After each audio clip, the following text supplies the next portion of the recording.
Hello, Culture Matters podcast. We're back again with another 30 days of thought. I'm on page 108. We've gone through, and we're in part one. We've gone through so many thoughts: read to think, write to develop, listen to hear what is unsaid, speak to let go. Before I introduce this excerpt, here's a quote just for this episode. Non-alignment will plague our hearts, minds, and spirits, and all energy will be lost due to one giver giving and another taking, and another taker slowly taking. Excerpt: life is a give and take. That's a quote from this excerpt today, where the purpose of the Culture Matters podcast is to uncover the genius of our guest with the goal to make curiosity cool for you, the listener. The goal to make curiosity cool, being we don't have a guest today, I'm trying to have a dialogue with my past self, being that 30 Days of Thought is a book that I authored years ago. The purpose of it was to write in the book for the reader, to write your thoughts in the book of what you just read. And I am rereading I've done this a number of times. Life is a give and take today, and thinking about the concept. The what I've gotten so much from this process over the years: self reflection, self awareness. It's challenged my convictions. It's helped me rethink assumptions that I was living and acting and leading out. Uh, I'm a believer that much of business is people having goals and making commitments and representing their beliefs and behavior as they work towards those goals together. And there's so much, uh, there is the value of values in a company culture is actually the process of reflecting on what we stand for, what we don't, where we're going, where we have been, who we are, who we can be, what behaviors should we live by to be the best we can for those we serve, our customers, our shareholders, one another, our stakeholders, the community, so on. And 30 Days of Thought is a process to help leaders, those that desire to be in positions of leadership, um, whether personally, business-wide, so on, help us as individuals, help myself become a better leader. And so I go through this process, and looking back at what I wrote years ago, um, life is nothing but a give and take. The intent to give without expectation, combined with willingness to take reparations. Without all parts, the whole is nothing but imagination, an illusionary ideal of what could be, with nothingness rooted in intangibility and fragmentation. If I don't do what I say I'm going to do, or don't take action towards my vision, or, how often have we come across people that say, I'm going to do this when? How often have I done that? Rationalize something that I felt called to, or desired, or uh, aspired to? How many years are going to go by before I take action on that goal? What what am I taking from myself by not giving the effort, by not starting, by not starting? Life is a give and take. When we cross the plane of ideals, of imagined realities, into a land of truism, only two things matter. First, are we giving? And second, have we made amends with taking? I think even I was taking notes before this, and I would change or edit the word take to accept, or, and then it's like, if I've given, I'll ask, or maybe I'll accept. Maybe I'm giving in a relationship and it's being offered back, reciprocated. My counterpart is bringing, hey, take this. It's like, how many times have I said, no, no, no, it's okay, when I actually did want it, but I was afraid to accept. I was giving and I wasn't accepting, or I was giving and I didn't have, and I was, yeah, I didn't have the courage to ask. I was afraid to ask. There's an invulnerability, an insecurity. And imagine not asking after giving and giving and giving. Where is that energy going to go? It's going to be bottled up. It can become a volcano, an eruption. And then what? Is it the other person's fault? Is it the other person's problem? How many times have we seen people do this? In what context have I done this? Oh, I'm afraid to ask for the order, or I'm unwilling to accept what I'm being given. No, no, no. Disrespecting the relationship. First, are we giving? And second, have we made amends with taking? So, like, taking can be interchanged with these asking, accepting, receiving. It may be difficult to juggle both, the yin and the yin and yang, if you will.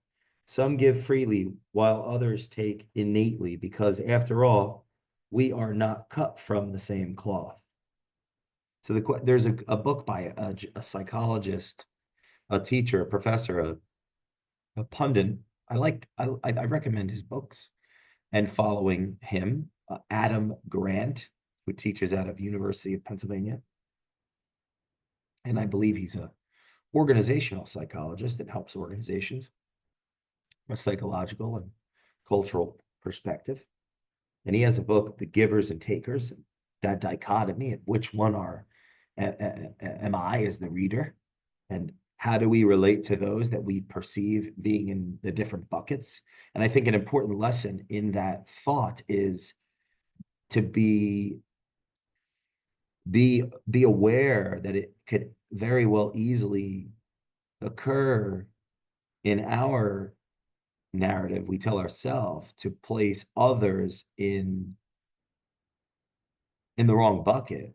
Like, let's say my first apprehension is to play, oh, that's a taker, oh, that's a giver. Well, it could very well easily be, unbeknownst to me, oh, the giver, it's because I'm taking too much, and the taker, I haven't given enough. The exercise of thinking through,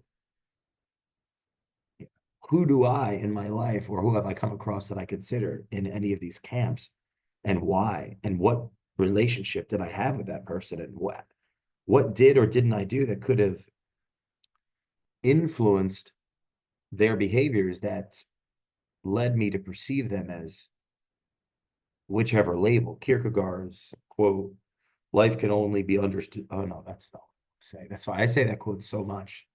Literally just started saying it. Once you label the real, I was about to say life can only be understood backwards, but unless we look forwards. Yes, I agree with that. I say that so much because of my own autobiography. But what I wanted to say was, once you label me, you negate me. You know, be aware, be careful of the label and what that can actually be doing as a projection onto another, as a consequence of a lack of engagement with oneself. Of, wait, how did I contribute to this, and what role do I play? Like, is it a good heuristic, a helpful heuristic? It's all backwards. So if I say that's the giver, that's the taker, I might be the taker relative to the giver, and that taker, I might have given too much. So I'm overly like, that's the giver and that's the taker.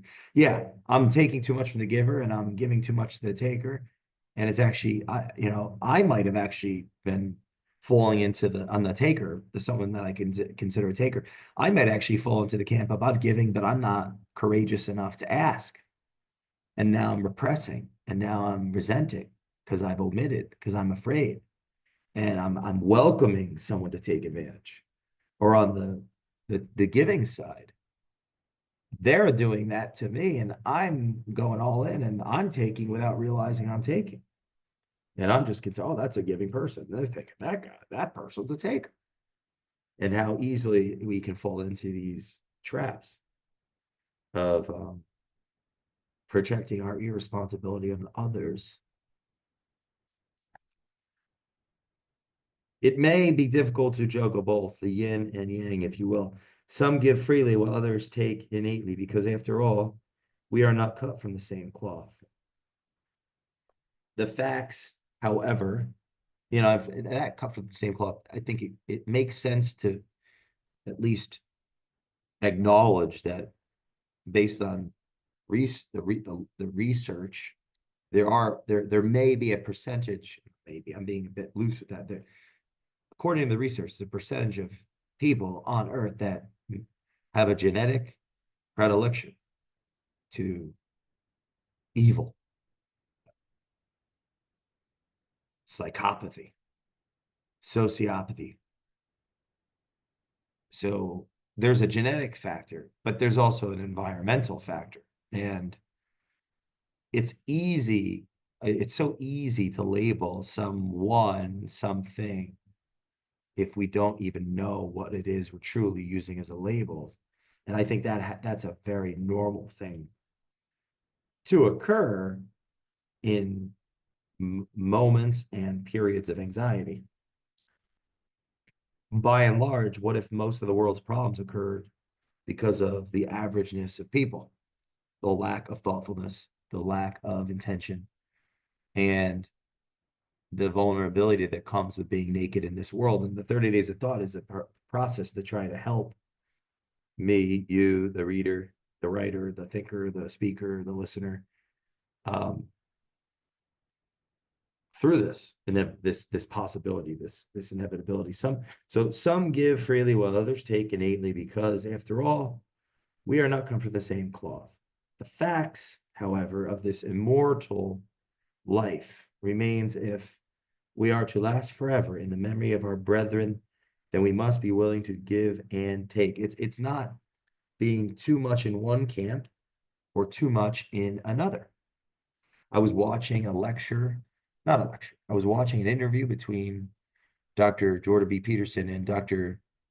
McGilchrist, on who wrote The Master and His Emissary. Is this unbelievable book I can't wait to get into. It's coming soon. Hopefully we'll have these gentlemen on the show soon. That's what I'm working towards in my mind palace. I'm sorry, that's a funny reference. I'm laughing with myself right now. In my mind palace, a joke. I even have the same hair as the guy that said that. That's just right now, which I'm a little. Yeah, it's good. I think it's good to make fun of myself. My vision, my hope, my prayer is that I can have these brilliant teachers on the show.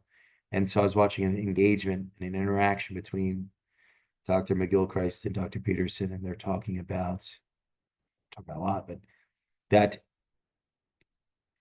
McGilchrist said that implicitly it seems as though it came across, this is like 7-8 years ago, so who knows how the relationship and what they know of one another and their work has evolved. But at the time, it said that Dr. Peterson's work, which if you're interested in his seminal work, Perhaps a Meaning, he was alluding to that theory, was implying we'd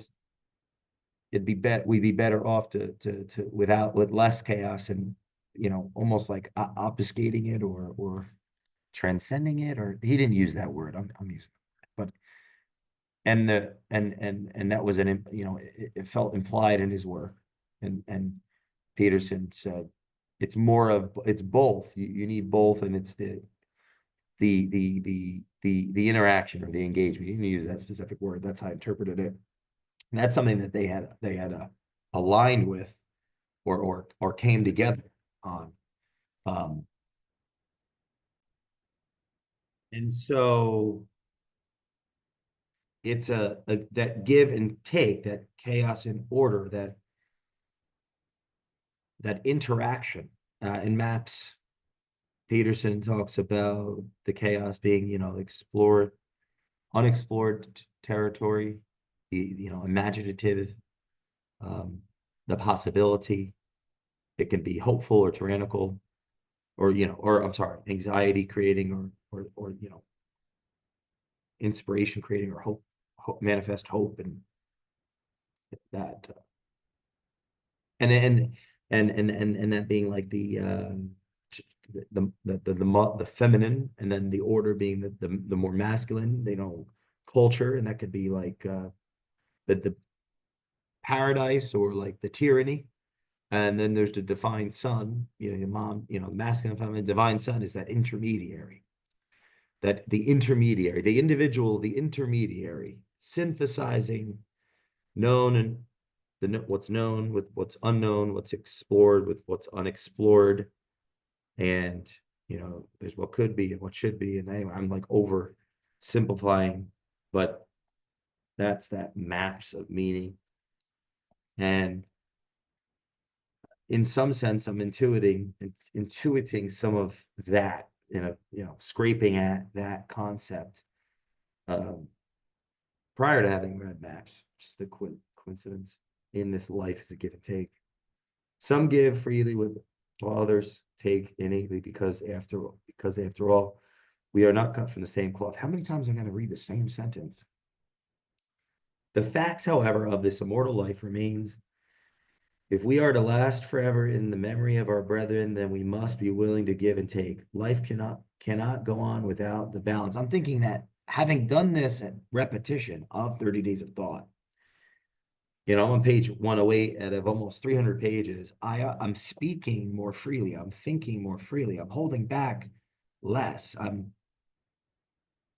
taking more, not just giving, meaning I'm I'm being more vulnerable. I'm having more courage. I'm asking implicitly for your feedback on who I am and where I'm at, by being more free in my exploration, less reserved, less timid, less bashful. It's come as a consequence of the repetition of doing this, as well as all the other variables of learning and growing and developing, and doing this process. And then, of course, on the other podcasts, the work that I'm doing in 30 Days of Thought, although I'm the writer, I'm really the reader and the student. And there's a whole nother metaphor there, but the mentor and the mentee and all that. And in the other context of the show, the interviews and the conversations, and 30 Days of Thought with friends and co-host interviews, I'm testing, I'm being tested in these different contexts on how to give and how to take, or how to explore the unexplored. That's the purpose of 30 Days of Thought. I'm in it, and I've got to do it and live it and be it to exemplify the value. And that piece of value is important, because the giving, it takes value creating activities and inactivities to get to be giving value. And there's a relationship between asking and accepting, taking in this context, and value creation as well. There's a value in the friction. But in closing, life cannot go on without that balance. 9 alignment will plague our hearts, minds, and spirits, and all energy will be lost due to one giver giving and another taker solely taking. Equilibrium's only ingredient is of itself rooted in its word, equilibrium. Life is but a give and take, so be open to serve, give, and love while accepting your rewards. This reward is creation, and life is yours for giving and taking, dedicated to acceptance and love. Pick up your copy of 30 Days of Thought. Keep reading to think, keep writing to develop, keep filming your videos, listen to hear what is unsaid, keep sharing them, and speak and let go. And we'll see you next time. Share this with a friend that likes these type of efforts, and we'll see you next time.